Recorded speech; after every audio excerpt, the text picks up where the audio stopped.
Hello, Live by Design, not by default. Welcome to Inspirational Moments with me, Billy. This is our 8th live stream in this series. Now, before we start, I would like you to take a moment and think about this. Are there people whom you know who should be here with us today, but for some reasons they are not? Let me know, maybe by indicating a yes.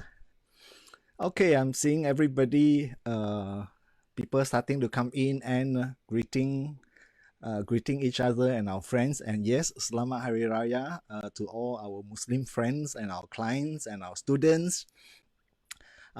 So perhaps you'd like to start off by saying hello to everybody and maybe tell us where you're from. I tend to get people coming from different places, different countries and different locations. Oh, good. We have Aloysius from Dubai. Aloysius is getting all ready to fly himself as soon as the lockdown and all is over.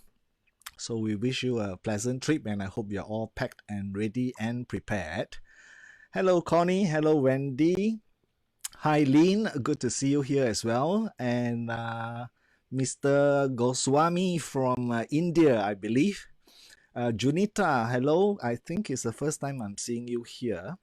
Try to log in with my other computer so that I could see people coming in as you join us. For those who are more quiet and who don't comment. Hello, Coleman. Hello, Jana. Jana from KL. Trisha, hello. I think I will be meeting you tomorrow as well as Lynn. We are starting our next intake of our online NLP practitioner certification training. And because I've been talking about NLP in our previous segments and our previous episodes, I get people writing, commenting, asking me to share more about NLP and to tell you more about NLP. And so tonight, I intend to share some NLP presuppositions. Now, presuppositions in NLP are typically one of the first topics that we get into, because presuppositions are the fundamental principles, the fundamental assumptions, the mindset principles for anyone who practices NLP. Yeah. Okay, I'm seeing more people coming in. James from Malaysian Association of Certified Coaches, the MACC.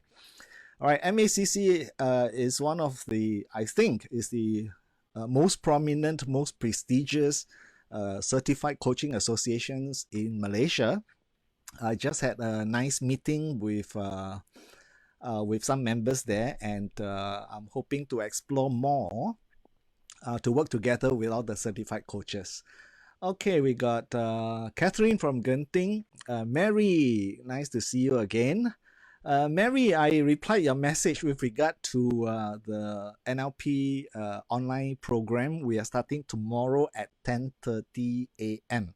So if you wish to, you are most welcome to join us as well. Mary is already an NLP practitioner and NLP coach. So you're most welcome to revisit and refresh and join us all over again. Okay, so I started off by asking you to take a moment to think of people whom should be joining us this evening, but for some reasons they are not. And if you do have people like that, then I'd like to request that you just do a few clicks, perhaps starting a watch party on your page. Share this link right now, and give me a like or a thumbs up or a comment or participate. And also let me know what questions you have as we go along this evening, as well as suggestions for future topics. Now, I have plans to, big plans, a lot of plans to put more online videos and do more live streaming sessions. At some point, we also hope to be sharing more and teaching about hypnotherapy. And those will be live videos that we will stream or upload to our YouTube channel, Billy Craig. So if you haven't been there, please go to YouTube in our channel, Billy Craig. That's where you can log in and catch up with our past episodes. My intention for this series is for one episode to build on the next, and then the next, and then the next. hoping that we will enhance all your skills level and your understanding in the subject matters that we have to share. Yeah.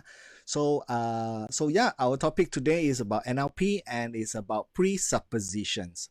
Okay, we have, or at least I have put together like 16 NLP presuppositions for you. So this can be a heavier evening in terms of loading the mind and in terms of learning. And I hope you gain something valuable at the end of this evening. Now, probably also to make up for the missing session last week, for those who came to join us last week and I missed you, my apologies. All right, so for those who are a little bit more shy, perhaps you just give us a thumbs up or a heart or something just to indicate that you are here with us and you're joining everybody. Hi, Alan. Looking great as usual. So good to see you. Oh yes. Today was quite challenging. I had several places to run. We had a relative who is in critical condition. She's in her 90s. Is an auntie, and so because of special circumstances like that, we were allowed as extended family to also go and visit.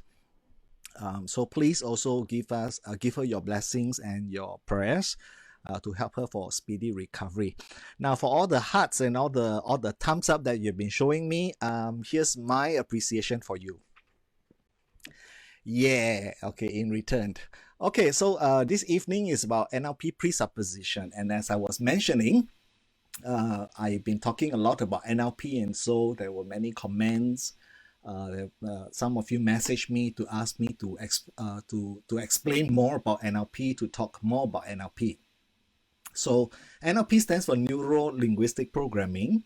Neuro refers to the nervous system through which our experiences are being processed via the five senses. So NLP essentially studies how people process information in the mind, our neurological system, that in turn affects our state and then manifest outwards in our behaviors. And of course, this then became a cycle because how we express ourselves, whether verbal or non-verbal, in terms of our actions and our behaviors, will in turn actually get us the results. All right, so we become attractive to whatever we attract, starting from our mind. Now, linguistics refers to language. And language, as you and I know, can be both verbal and non-verbal communication.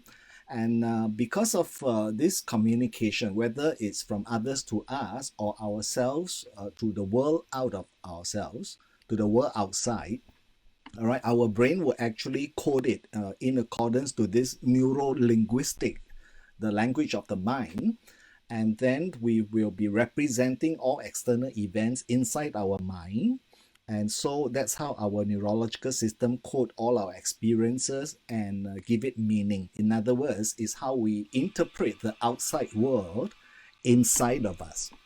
Right? Programming refers to the programs that we run in our neurological system that creates the outcome. So that's one reason that explains why there are some people who just repeatedly do what they repeatedly do, and as a result, they keep getting the same kind of results and the same kind of outcome that they have always been getting. So if I were to start you off with a presupposition or a quotation, if you do what you have always done, then you will always get what you have always gotten. So unless we change, our results don't change. Okay, I got more people coming in to join us. Yok Pink, Mindy, Pei Yi, and Lean. What's with that? Wow. Okay. Okay, so please feel free to comment and talk to me as we go along this evening. Okay, for those who have been to my actual speeches, keynote speeches, and my training sessions, you would probably already knew that I am more interactive kind. You know, I'm the kind of speaker and trainer who likes to interact with my audience, who like to communicate with you, rather than to just simply do a one-way transfer. All right, so for this evening, as I mentioned, we start off with presuppositions. Now, presuppositions are principles in NLP. They are assumptions that we make in NLP. They are plausible beliefs Oh, okay. So you're wiring to the earlier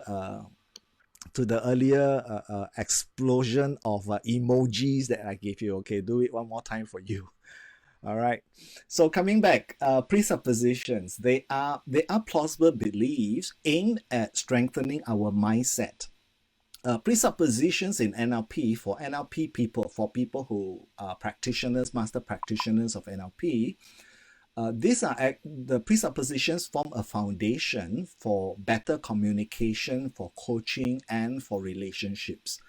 When we embrace these presuppositions, we can coach more effectively, we can communicate better, and we can enhance our relationship with our relationships with other people.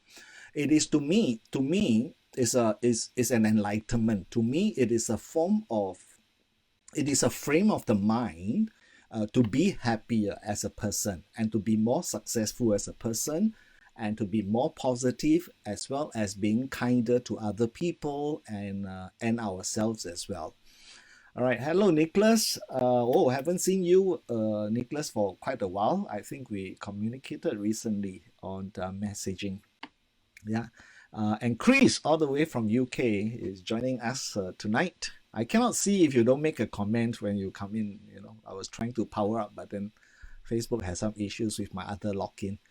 Okay, so let me start off with the first one since we have a whole list to cover this evening.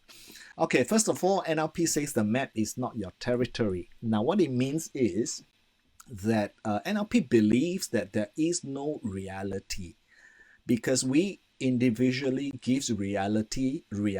In other words, reality is very subjective. For example, whenever I run a class, whether I have 30, 50, or 5,000 people, I know that even though everybody listens to the same message at the same time, in the same place, from the same person, no two person walk up benefiting in exactly the same way, interpreting and learning things in exactly the same way. So first frame of mind is to understand that the map is not your territory. And so that brings me to our next presuppositions. Now, please note that in some different school, different trainers will teach them differently. Some will group several presuppositions together because they are actually all intertwined, interlinked with each other. In our case, for this evening, to make it simpler, I kind of break them up into a separate presupposition, and hence you see a very long list.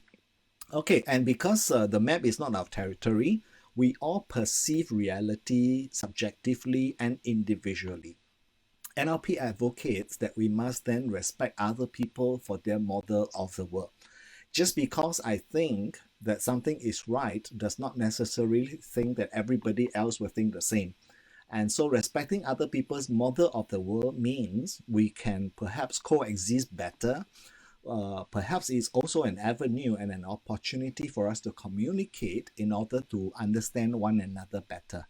Hence, for me, NLP is a form of enlightenment because then I no longer become too quick to place judgment on other people. And so if I were to borrow a quote that Dr. Stephen Covey, author of the 7 Habits of Highly Effective People, he mentioned in his book that we must first seek to understand, then to be understood. So I think having a mindset frame like that, and thinking like that, and beliefs like that, I understand that because I don't perceive the same as how other people perceive it. We are all made up of all our different upbringing, our different life experiences, and we code all these experiences differently. For some people, that can be a painful lesson. For some people, that can be a powerful lesson. All right, and they could both be going through the exact same thing. All right, so map is not your territory, so respect other people for their model of the world. And also understand that underlying every behavior is indeed a positive intention. So this is when I want to borrow another quote, which I may have may have thought of myself, or may have been inspired, or may have heard from somewhere which I cannot remember the source, otherwise I will acknowledge it, is that we tend to judge other people by their actions, not by their intentions. But we judge ourselves with our intentions, by our intentions, not by our actions. So sometimes I think we get very quick to jump the gun, into when someone does something, means it's either good or bad. The world is not just black and white. You blend them together, it becomes gray, and there's of course a variety of colors as well. All right.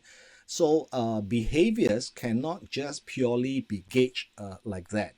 So when we look at someone do something, or the actions that someone have taken, let's not be too quick to judge based on the action, but try to think if there is a positive intention behind it.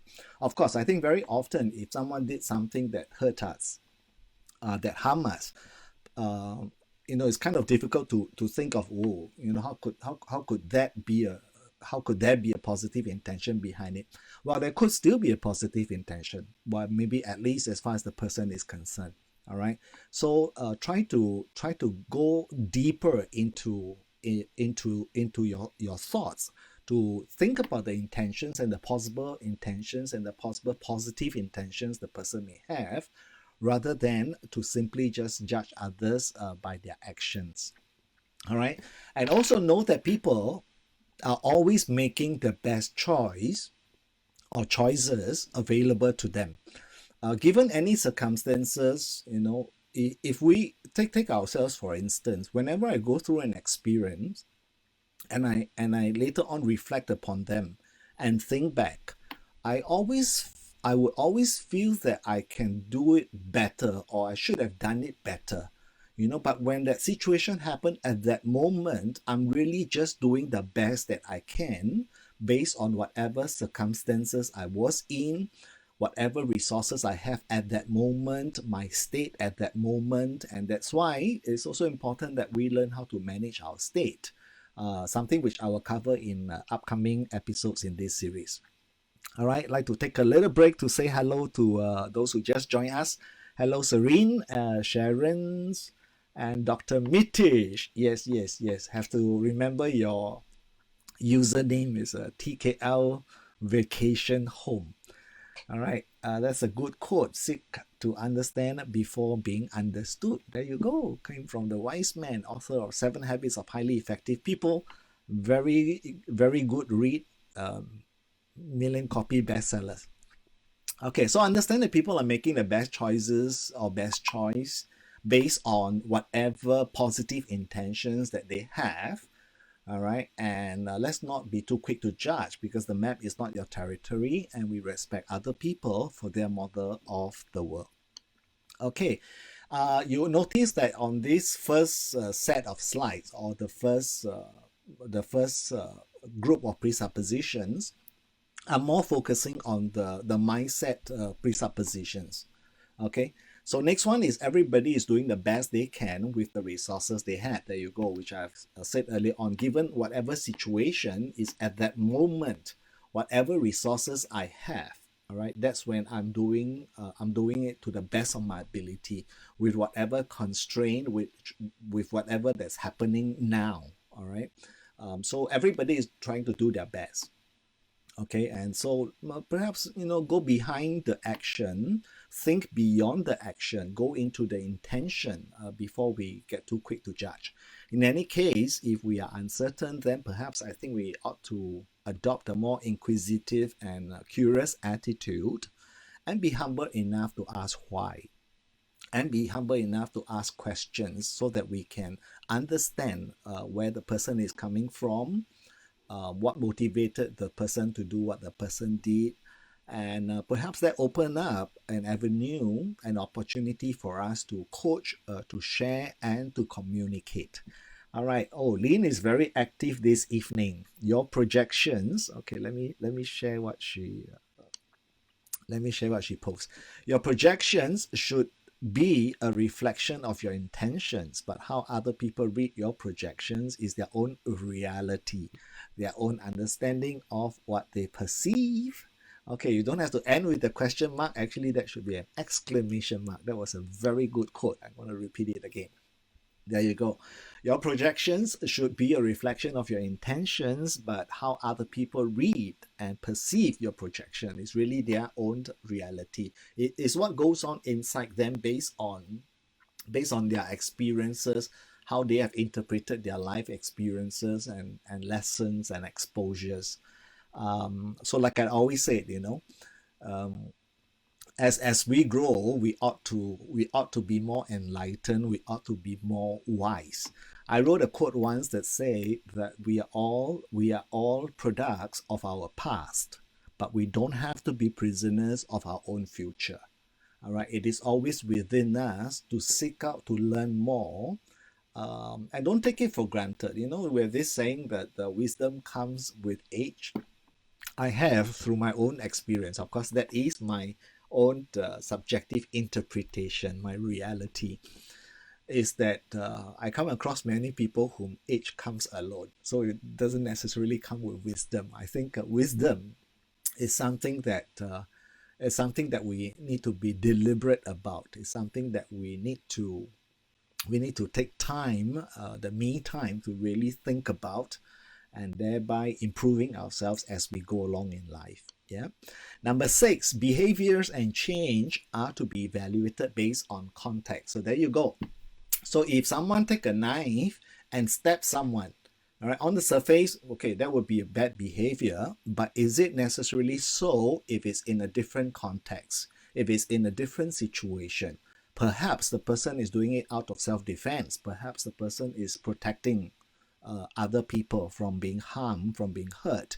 And so if given that case, then it will probably not be like a bad behavior per se, because the context, the situation is taken into consideration as well. So let's not just be too quick to pounce. Wisdom comes with experience, may it be good or bad, while it's how you interpret those experiences. Yeah, like I said, something that happened to someone, for some people it becomes a lesson, it becomes a gift, it becomes an opportunity to improve themselves. For some, they may just go deeper into the dark hole and interpret it very negatively, and then start creating a lot of negative mindsets and therefore negative states, and then project outwards in the form of negative actions and behaviors. Yeah. Next one on the scale for mindset in this group is to accept the person, change the behavior. All right. What NLP means here is that behaviors and the person, they're not the same thing. All right. Just because someone did something bad does not necessarily mean that the person is a bad person. Just because someone screwed things up doesn't mean that person is a screwed up, right? So that would be too quick to place a judgment call. All right, so instead, let's accept the person and change the behavior instead. All right, and this is for us to embrace as a frame of thinking. These are mindset principles. These are assumptions and beliefs that are generally good for us to embrace, so that we can be kinder to other people and interact with the world outside of us. Right? Okay. Surprisingly, quite quickly, we went through 7 already, so I think I'm not going to break the previous record of doing a 1 over hour stream. Number 8, the mind and the body, they are intertwined, they're interconnected with one another. And so the mind affects the body affects the mind. And because of this, whatever happens on the inside is always reflected on the outside. All right, and no excuses for us who have already learned mindset strategies like this, that we are all in charge of our mind and therefore our results. Now, that does not mean that people who practices NLP, even master practitioners or trainers, master trainers, are like the best human beings possible. No, not necessarily so. But that in understanding and applying and embracing these principles, we will always strive to We will always strive to summon up the resources that is within us. Wisdom lives within. All right. If we ask ourselves the right questions, we are likely to come up with the right answers. And with the right answers, then we can go about doing more rights. Yeah. Okay, number 10, there are no unresourceful people, only unresourceful states. NLP believes that people are capable of whatever they wish to accomplish or whatever outcome they desire. Now, so if we're not getting the outcome that we want, be it an interaction with a person, be it pursuing our goals, be it performing our job, just understand that at that moment when we are not at our best is probably because we are not at our most resourceful state, and therefore managing states, therefore embracing mindset strategies and skills, right, are important and integral part. Thanks for sharing. We have Lynn has another comment this evening. Wisdom comes from our awakenings and revelations. Awakenings are the lessons or realizations we learn from our mistakes. There you go. So my take is never let mistakes stop you from venturing, from attempting again. For as long as we take time to reflect and think of a better strategy. I think it was in episode 2 of this series that I cover a simple equation of managing our thoughts, our feelings, and our actions so that we can develop more intelligent response.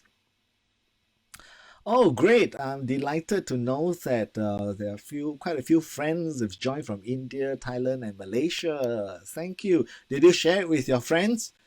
Yeah, so please, if you find that there's something valuable that I'm sharing with every of this live stream, which is my aim and my hope, please share it with people who you think can benefit from this. Okay, next up, so always be mindful of how resources you can be. Take time to reflect. All right. 11. The meaning of your communication is the response you get. Now, this one I almost always include it in all communication skills training and interpersonal skills training and influencing skills training. What this means is, now every time we communicate something to someone, in our mind, we're always anticipating a certain response from people. All right. So what NLP is saying is, if you do not get the response that you desire, then let's again not be too quick to place a judgment call on the other person and blame it on the other person. And you're not listening. You don't understand. You misunderstood me. But instead, let's check first of all. What did we communicate and how did we communicate what we communicate? All right, because what NLP believes is if you're getting a reaction, so response is positive, reactions are negative. If you're getting reaction from the other party, then it's not always the other party that's at fault. All right, simply because they may have reacted in a negative way. But think in terms of how you communicate and how you can better communicate, and perhaps what you said can be revised, it can be enhanced, it can be improved upon, so that you can get the desired response that you want. Now, this juncture, I want to find out from you, how many of us here have experienced yourself being misunderstood by other people? All right, if you have such experiences, maybe just type a 1 so that I know that I'm not the only one. Oh, okay. Si Fong has also joined us this evening. Thank you for joining me. Right. Okay, a little bit of lag. Sometimes, there you go. Okay. And how does it feel like when we are misunderstood? Not a good feeling, is it? All right. So why are we doing that to other people if it doesn't feel good when we are the ones suffering? Okay, several ones are coming up, and some me's are coming up, and some many ones are coming up. Always, okay. Whoa, always. Okay, then these principles this evening may perhaps be useful for you and valuable for you. I do intend to cover more into skills, into communication skills and all in later episodes. So please do join me. Okay, and you can again always catch up on our YouTube channel. Right, can be frustrating when the meaning is being misunderstood. There you go. How nice in this world if everyone embraced these NLP mindset principles, if everyone live with more grace with one another rather than being so quick to judge other people. See, I'm seeing a lot of comments from you, responses from you. It does get very frustrating. So why are we frustrating other people by being too quick to judge them, by being too quick to decide if they are good, they are not good, they are right, they are not right?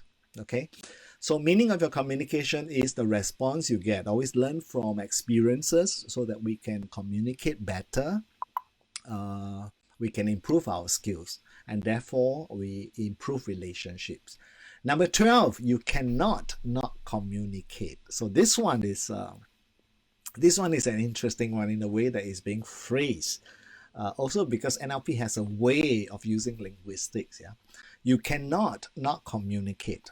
So I like to give this example whenever I'm doing leadership classes, and I'll ask the participating leaders in my class, if every time you run a meeting and there's always someone who comes late, and whenever this person come late, you as a leader, as a chairperson of the meeting, did not say anything, did not do anything.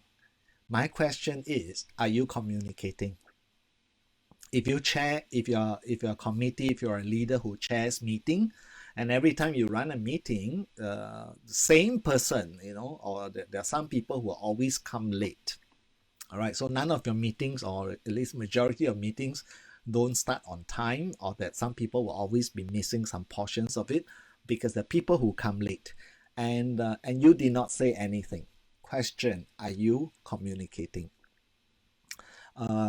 Quite often, instinctively, I get responses that okay, then you are not communicating, and then I would repeat the same analogy again. Every time you run a meeting, someone comes late and you don't do something about it. You don't say anything about it. You are already communicating. Think about it. What are you communicating? You are then communicating that it is all right to be late because you're not saying per se or doing anything per se. So just keep that in mind. You cannot not communicate. All right, because you're always communicating. If you don't say anything, you are also communicating. Okay, so next one also. So if you notice, the first group has got to do with mindset. The second group is more directly dealing with people. Yes, you're communicating. There you go. So Nicholas said, yes, you are communicating that being late is okay and acceptable when you as a leader don't do or say anything about it. Nicholas, that's why you're one of the top leaders in your industry. And I've, of course, heard a lot of very good feedback about you. Okay, so number 13, resistance is a sign of a lack of rapport. Now this one, I almost always teach it in selling skills workshop and influencing skills workshop, as well as leadership workshop. All right, these two R's for some reasons don't work in tandem. They work against each other. Whenever resistance goes up, rapport is always low. Now, when rapport goes up, resistance will go down. All right, hence, seek out to build rapport first by going into their world, by first understanding where they're coming from, understanding the thoughts that's driving those actions, those communications, those behaviors, right? Because resistance is always a sign of a lack of rapport. For those of you in sales, if you know that you are thoroughly prepared, you know that you have done asked all the right questions, and you have done a good job in identifying the needs of your prospect, and then you recommend the best product for your prospect based on their needs with all the most positive and well-mannered intention, and they are still resisting with all the objections, with all the challenges, and they are not heeding your advices, then you want to really check your rapport.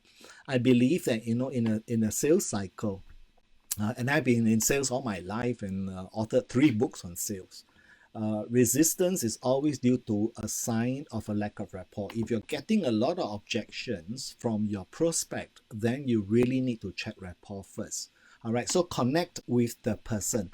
People buy people first. Products, services, ideas, everything else second. People always buy people first. All right, so seek to establish rapport and the relationship first, before attempting to influence, before attempting to even coach or even advise, no matter how well mannered or how well intended you want it to be. All right, so that's number 13 for you. Number 14, the learning is in the doing. NLP believes that if you really, really want to understand something, you have to act. All right, so we're nearing the end here. We're nearing the end of my presentation on presuppositions already. So learning is in the doing. What does it mean? It means that, whatever you have heard this evening, whatever you have seen this evening and experienced this evening, it is then up to you to really apply by doing, by acting, by really managing the thoughts that goes on in your mind from moment to moment basis, being aware, and then making the right changes and making the right adjustment.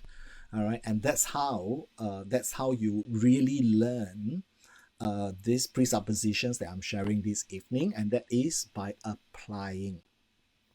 Okay, at this juncture, if you got questions, just please feel free to post the questions. I'll be happy to address them. And if you have ideas, experiences, and comments, please also feel free to type it down so that I can share it with everyone. Now, inspirational moments with Billy doesn't mean Billy is the one trying to do the inspiring. You can share ideas, and we learn from each other as well. Yeah. Okay, let me see. Does this relate to personal relationships as well? Oh, most definitely. Most definitely, most definitely. Parents, out of the best intentions in the world, out of tremendous love for your kids, trying to correct them on something, trying to teach them something, trying to coach them on something. And if they're resisting you, that's because you're not building rapport. So you've got to first build the rapport. In subsequent episodes, we will talk in details about the 4-step strategies in NLP of building rapport. But let me give you a quick peek into the strategies. Rapport is established by matching and mirroring. Mirroring simply means having the same external body language, forming a mirror image. Matching means, matching in terms of thoughts, matching in terms of the way we think and our thinking patterns and our thinking strategies, right? Because people like people who are like themselves. When we are like each other, we like each other. And so the more we are like each other, the more we like each other. Now, if you think about it, for those of you in service or in leadership positions, or like me, a communicator who deals with people all the time, isn't it true that once you have rapport, when you create and establish a sense of likeness, and when people like you, even when you make a mistake, they will defend you. Even when you make a mistake, they will help you along rather than to be quick to pounce on you. All right, when there is rapport. But when you do not take effort and time and commit your resources to establishing rapport with the person first, you can be doing your job perfectly, and people can still find fault in if they want to. All right, that's just the nature of human beings. So yes, it applies to all relationships. How does NLP help in negotiation skills? Okay, I think for one, the mindset principles that I mentioned earlier on, understanding that if you understand that people are always doing the best that they can, and the map is not the territory, and we first seek to understand, then to be understood, I think first of all we can align the at the neurological level, at the cognitive level, all right, at the thinking level. And then with matching and mirroring, you create rapport that will automatically minimize resistance. All right. So in negotiation, we can strive and achieve win-win situations if we also not just try to get what we want, and maybe even at the expense of the other person, but that we take time to understand their needs, their wants, and do our best to meet those needs and those wants. I think negotiation is an exchange process. It's not about me winning, it's not about you winning, all right, but rather it's an exchange process. And if it's going to be an exchange process, then it requires an exchange of ideas, of thoughts, of feelings. All right. Then it becomes a lot easier to come to an agreement in negotiation. Okay. Mr. Goswami has a comment here. Long isolation has brought lots of stress to many. How NLP can help to get mental strength back. I have some more principles coming, a few more principles coming, which may answer that question. But I think this whole pandemic has put us all into a very unfamiliar territory, and also it happened too quickly. It happened too suddenly. All right, and it's not something that we are used to. At least, I mean, we have pandemics, with the H1N1, with SARS, but nothing as dramatic as this, and nothing as contagious, as serious as this. All right, and hence the governments and WHO are recommending very strict measures and all to curb, to try and control this. Now, because of that, we are put into very unfamiliar territory. We used to spend more time at the workplace.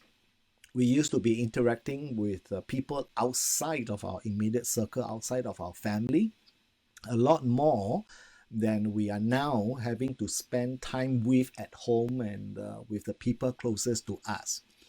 All right, hence I think in earlier episodes I also mentioned that during this period we end up doing a lot of couple therapy and couple coaching, as well as family coaching, because suddenly the proximity is so close.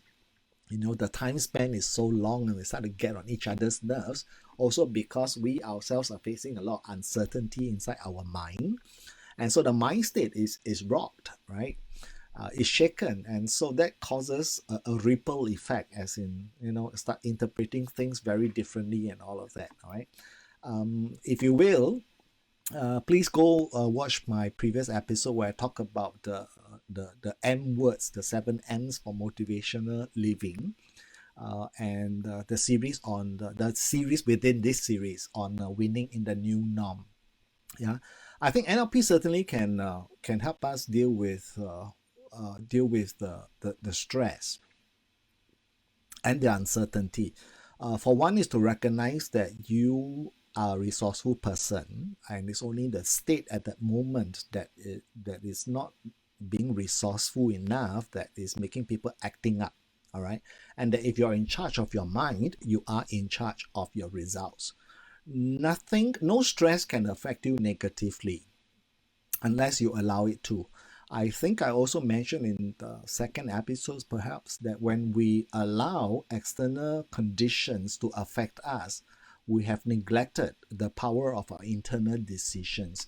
Always keep in mind, life's problems will never become smaller until we make ourselves bigger. All right, so I think all the more this becomes an opportunity for us to improve ourselves. It becomes an opportunity for us to really do the quality time that all along we have only been saying it, rather than doing it. Now you have both quantity. Why don't you make quality out of the quantity you're having? All right. And as much as stress can be negative, stress can also have positive effects. Right? Stress can motivate. I mean, imagine, we live without stress. Um, then I think we're all just, too overly contented and overly complacent. That itself also can set us back a lot, right? So keep in mind, you are in charge of your mind and therefore your results. Stress doesn't have to be negative. All right, when you are stressful, perhaps it is a wake up call. Perhaps it is time for you to take more me time. Perhaps it is time for more inward reflection. All right, rather than taking stress as stress. And of course, stress management is a whole topic altogether. We can identify what are the stresses, what are the causes, what's causing me to feel the way I'm feeling, thinking the way I'm thinking, and then coming to awareness that these thought patterns, these feelings are unhealthy, and that we can do something about it. I hope that answers your question very quickly, but I have some more principles that's coming up. Okay, next one coming from Mindy. So most people assume there is instant rapport when two or more people are related, parents, siblings, etc. No, I think most people take it for granted when proximities are close, very often that loving boyfriend is no longer that loving, is no longer that romantic after he become husbands for years. Right. I think also that's part of human nature that we have a tendency to take people closest to us for granted. And it's ironical, especially since we know deep within ourselves that we value these people the most, we love them the most, and yet we're not behaving in the most loving way. We're not behaving in the most caring way. So let's not take it for granted, but continuously seek to take our relationships with our loved ones, our family members, the people closest to us. They are in fact the one who matters most. But instead, we make ourselves smile at a stranger, all right, and we put in effort to do that. But then we don't put in effort when it comes to our loved ones and our family members. I think this is all the more. Perhaps this pandemic is a good time for us to try and make up for those lost time, and really give it some thoughts and develop the right mindset and the right principles to guide our daily life. Yeah. Okay, I've been using this presupposition with kids, colleagues. Okay, this one is coming from Dr. Mitish. A long comment, I want to share this. Have been using these presuppositions with kids and also colleagues on and off, having resistance.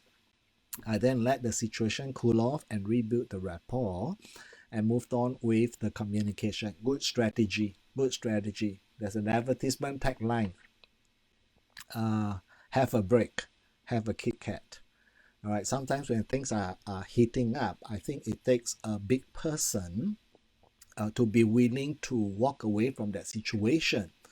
All right. But always make sure that you revisit that situation. All right, and make good what did not happen right in the first place. Yeah. Okay, and you've been quite successful at that. I'm delighted for you. Very nice. Okay, is that series on your YouTube channel? Okay, this whole series, Inspirational Moments with Billy, started about 9 weeks ago. So we're into our 8th episode because I missed last week's episode. I'm on a series of new treatments every Monday, except this week because yesterday was a public holiday, and so I did it. Today, this afternoon. But last week I had it on Monday, and on Tuesday the effect really kicked in, and I'm sorry I have to postpone last week's session. Yeah, so yes, this entire series is on the YouTube channel. I've also noticed that the Facebook live streams are getting thousands of views. In fact, there were several episodes that hit 54,000 views, 60,000 views, 67,000 views. I have less than 200 subscribers on our YouTube channel. So if you will, please come to our YouTube channel, subscribe, leave a comment, give us a like, click on the notification bell so that as and when we upload new things, then you'll be first to be notified. And like I mentioned, whenever possible, Now with this more working and staying home and working from home, perhaps when I'm able, I intend to do some recordings, not necessarily live stream all the time, but perhaps do some recording to share some other things that we've been teaching and running training for. All right. So I hope that answers your question. And yes, please come to our YouTube channel, share it with people, your friends, and people whom you think can benefit the most. Okay, we have not been in a lockdown situation. Okay, coming from a medical doctor. We have not been in a lockdown situation as such. I'm a bit lucky to be back to work. It has made my life more comfortable, used lots of NLP with kids and spouse at home, as I have lots of mental rest at work. Okay, long comment.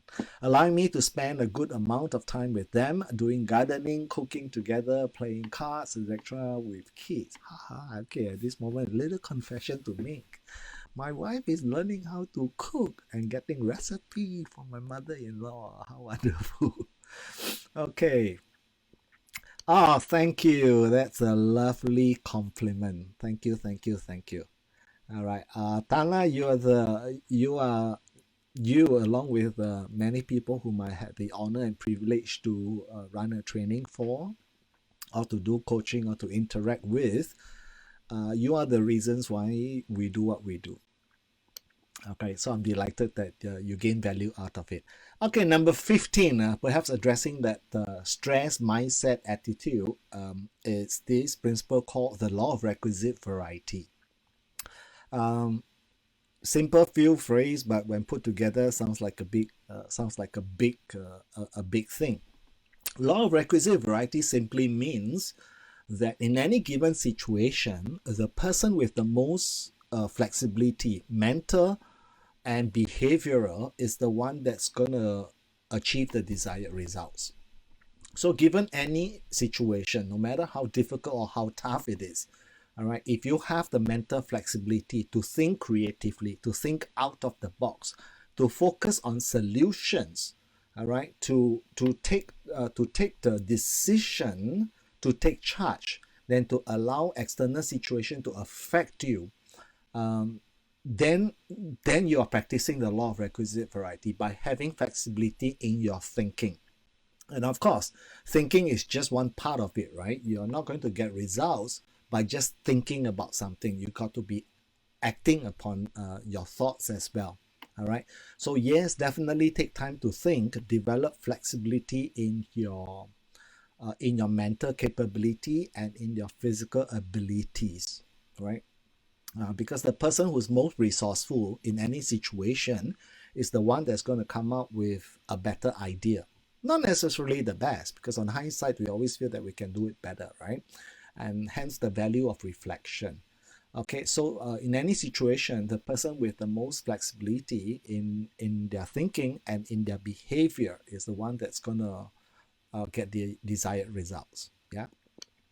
Okay, number 16, there is no failure, only feedback. And this perhaps, for me, would be one of the most powerful presupposition, one of the most enlightening presupposition for me.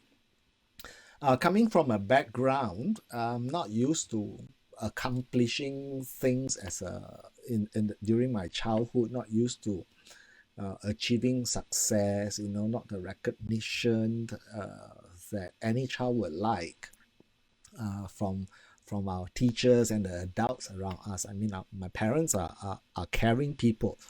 They care for us, they love us. That's for sure.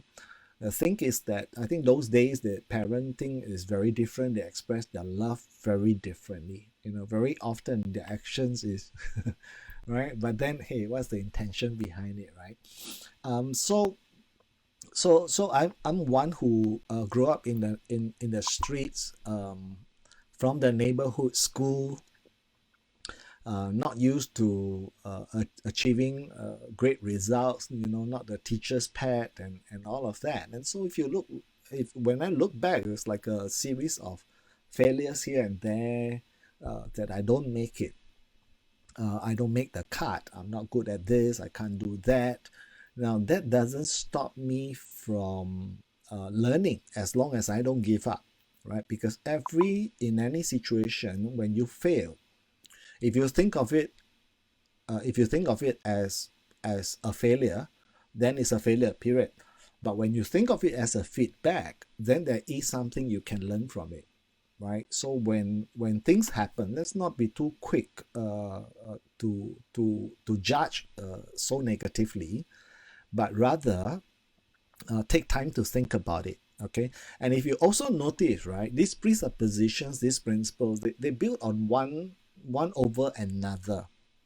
All right, and it's not about applying any one of them singly, all right, and take it upon other people, so if someone go like, okay, how come you're talking so I'm just asking you a question, why are you replying to me so rudely, and then you just turn around, look at them and say the meaning of your communication is a response you get. No, that's not the way to do it. Okay, uh, again, everything has to be evaluated based on context, taken in totality. All right, build upon these presuppositions, embrace them. I didn't say embrace, your favorite one. Of course, I think one may impact you and inspire you more than the others because it relates to you now in your situation. It makes most sense to you. I always believe that people don't meet by coincidence. So, for those who I've had the privilege and honor to train or to coach with, or to do a keynote speech for, I don't think we meet by accident. Perhaps we were there to give each other our best shot. And I know for sure that whenever I'm in a situation with people, I'm always striving to do my best. All right. Granted, the intention to want to do the best doesn't necessarily mean that I succeed all the time. But what it means is that I ask you gave me an opportunity. I ask you gave me a feedback so that I can better myself and I can do it better for you the next time, and to be of better service to you the next time. Because simply put, there is no failure, only feedback. Now, those who have been to my training workshop, if the training workshop that we do has motivational components in there, then it's quite likely you know about my story, you heard about me. In fact, I think, like I said, the YouTube channel has been around for easily 10, 11, 12 years already. It's just that, I haven't been very active doing that because for those many years, I'm always living off the suitcase, traveling from country to country, going from auditorium to auditorium, meeting rooms to function rooms, delivering training workshops and all that. And so this whole pandemic, this whole COVID-19 situation, staying home, actually forced me to start getting comfortable talking to a camera instead. I've always preferred interacting with real people. I can, like right now, I cannot look you in the eye, right? And I definitely cannot transmit a virtual handshake, But, so I've always been someone who prefers to interact with people. But this has made me come on to explore new territories and to attempt things that I previously never wanted to do. My computer, my MacBook is primarily used to, I think, do only 4 or 5 things. Okay, emails, Word documents because I need to write proposals and draft training programs and prepare quotations, PowerPoint slides because I need to conduct training, and I like to provide visuals to engage as many of your senses as possible and to make it as memorable as possible. And perhaps for browsing and watching YouTube videos, these are the 5 primary use of my MacBook. And now I can use it to stream. I can use it to record videos. I'm exploring about lightings. I'm learning new things about video. I'm learning how to talk to a camera lens instead of always depending on face to face. So no failure, only feedback. Yeah. Okay, let me look at some of the comments. Okay, so true. Especially now we need more flexibility. Yes, I think we've always needed flexibility. And if you notice, even when times are good, during the good times, isn't it true that the people who are most flexible, most creative, and the people who are willing to get out of their comfort zone to do whatever it takes, these are the people who gets the results. These are the people who are enjoying the success. So why should it be different now? Just because situations have changed, we don't have to change to become more negative. How about bouncing back? How about utilizing this opportunity to make ourselves better? Right. Hence, we actually conduct more practitioner certification training and more training during this period than we could otherwise physically be doing. For instance, this evening I have so many of you coming from different countries and meeting together on this Facebook page. That wouldn't happen under normal circumstances, isn't it? We'll all be so busy. Perhaps some of you are still in the office, hard at work now, right? Okay, here's another comment. If we always receive the same feedback and not doing anything, then it's a failure. Oh, yeah, so true. Like this one. Wonderful. Well said. Yeah, I think if you got different people telling you the same thing over and over and over again, and then you're not doing anything about it, then be prepared to fail again and again and again. Yeah. So definitely take the feedback. Oh, I'm sorry, video has stopped. How did that happen? Okay, let me check on the. It's still my side is still streaming, so I hope it's just a temporary broadband issue, a connection issue. Okay, there is such a thing as coincidence when it's meant to be. All right.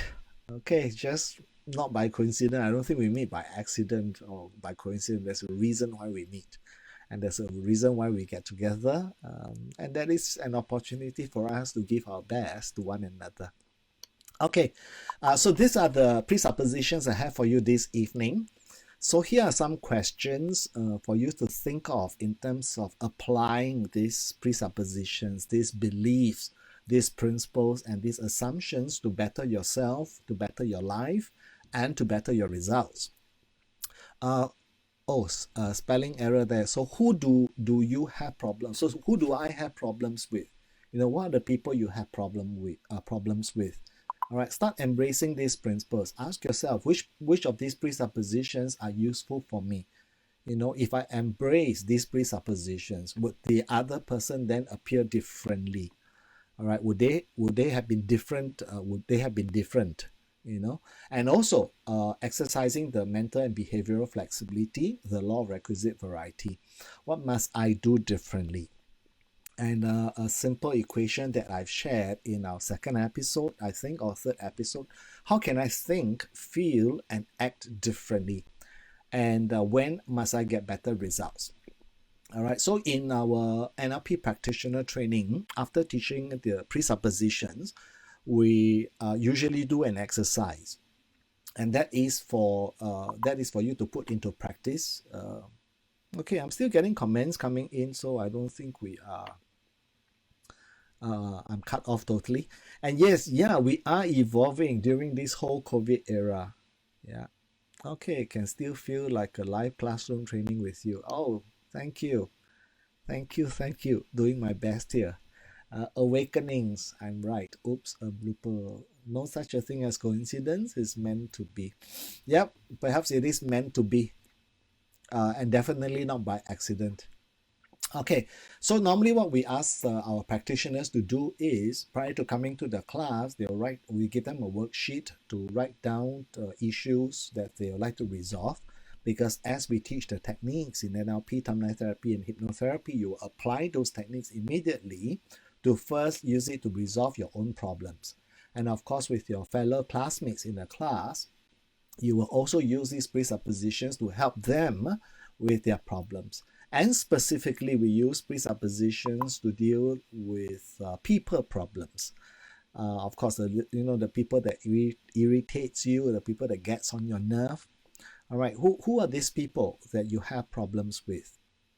And from this list of presuppositions, which of these presuppositions are useful for you? What must you embrace? All right, what must you do differently? And by embracing these principles, how would my thinking be different? How would my feelings and my actions be different? Because keep in mind, if you do what you've always done, you will always get what you have always gotten. All right, unless you change, your results will never change. Granted, the same people who irritated you now may or may not, you may or may not even have to see them again ever in your life, but I can pretty much bet with you that the same kind of people will appear again in your life, in another form through some other people. All right, because it was a lesson that was meant to be learned. It was an opportunity for us to become better. All right, so again, who do you have problems with? Which of these presuppositions are useful for you? Whether is it with people or with the current situations that you're in, your circumstances, and what must I do differently? How can I think, feel, and act differently in order to get better results? All right, set a timeline for yourself as well, because that way you can track your growth. Okay, and for this evening, if I have any more questions coming up, please feel free to type in your questions. We give it a minute or two for your responses, right? But otherwise, I would end this evening with a quote. I believe that the people who gave you the worst experiences may be presenting you with the best lessons in your life. The people who gave you the worst experiences in your life may be presenting you with the best lessons in your life. Now, again, I didn't start off like with the gift of linguistics or English for that matter. For those who knew me from before, I took my O levels twice, right? At 16. First time round, out of the 8 subjects that I took, I failed 7. I only passed my Chinese. English was F9. And for those who are not from Singapore, F9 is the worst grade. F9 is, I think, is less than 20%. All right, and then I retook my O levels. I attempted again, pledging to work really hard for it, and I indeed had to work very hard for it, because that was a time when we had a major economic recession.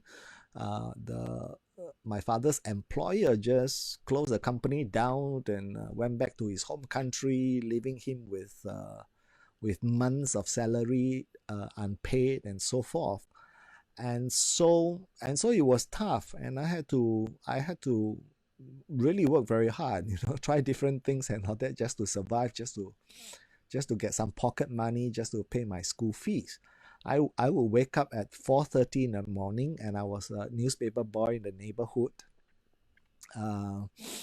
I would be at the Singapore National Stadium on football days. Those days, Singapore was in the Malaysia League soccer game, and so the Malaysia state teams will come to Singapore to play soccer, and I'll be there selling drinks, keropok, kuih chi, and kopi o.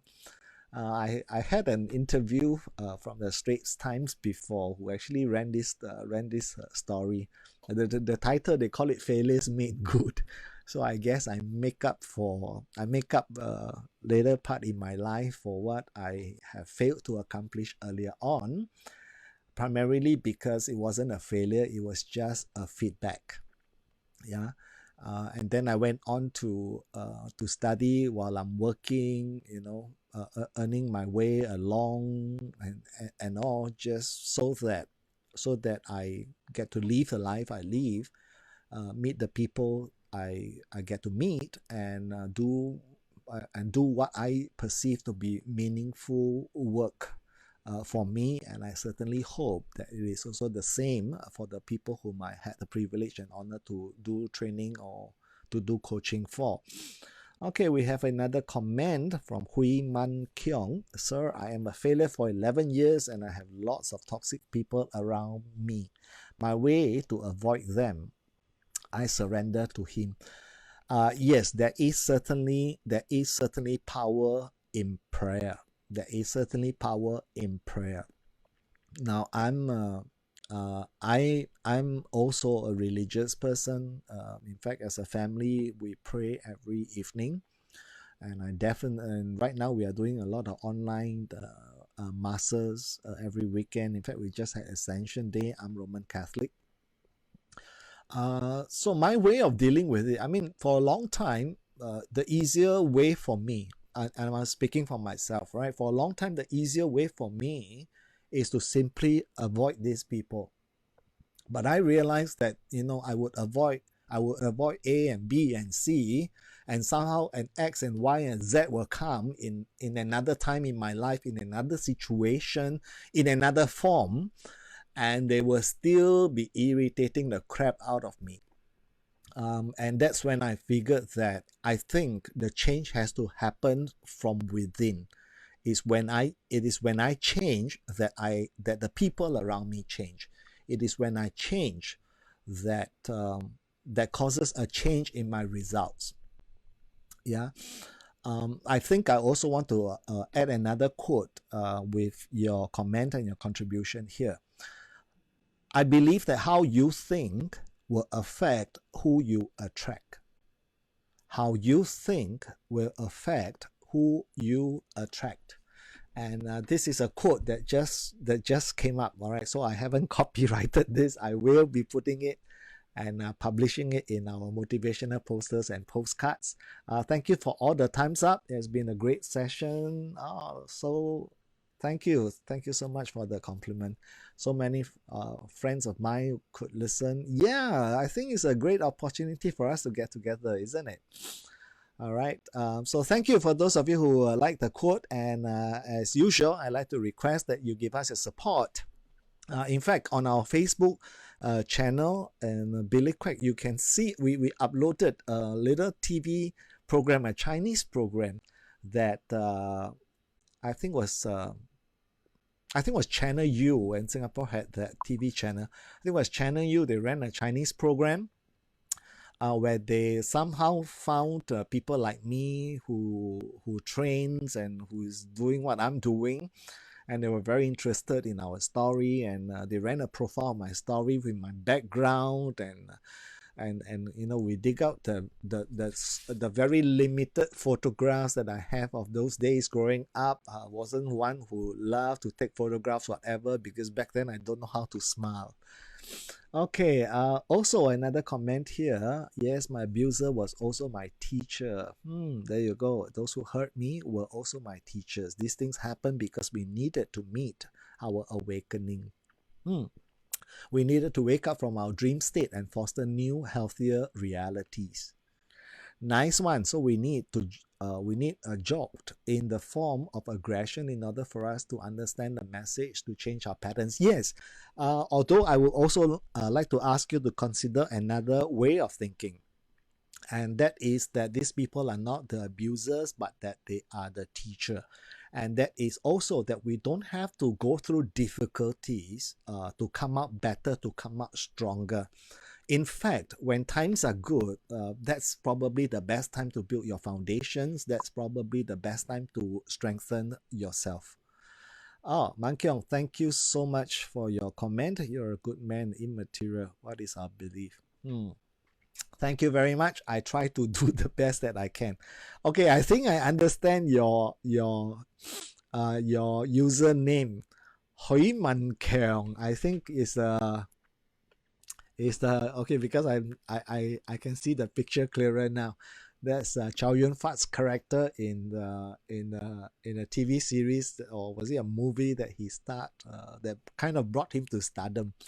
Okay, so subscribe to us. Come to our Facebook channel, Billy Quack International, where you are watching this live stream from. I have a personal page, Billy Quack, without the space in between.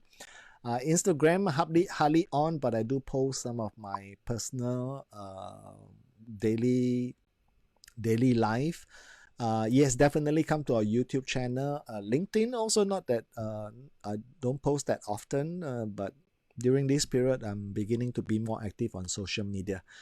So yes, thank you for joining me this evening and taking time to join me. As I mentioned, please feel free to share, subscribe, like, leave a comment, or message me with your suggestions for future topics. You're most welcome. Now, one last question. If you have, I'd just like to take a poll. If you have learned something valuable or gained a moment or moments of inspiration this evening, just please give me a thumbs up now. Yeah. All right. Thank you all for joining me this evening. Once again for all the thumbs up and all that hearts and the emoji. Here's my blast of emoji. Yeah, I'm doing it for the third time. It's a new discovery. Good night, everyone. Thank you for joining me this evening. I look forward to seeing you next week, same time, Tuesday at 8 p.m. on the same page, Billy Craig International. Catch up on our old episodes and past episodes on our YouTube channel, Billy Craig International. Thank you very much and have a good night. Thank you.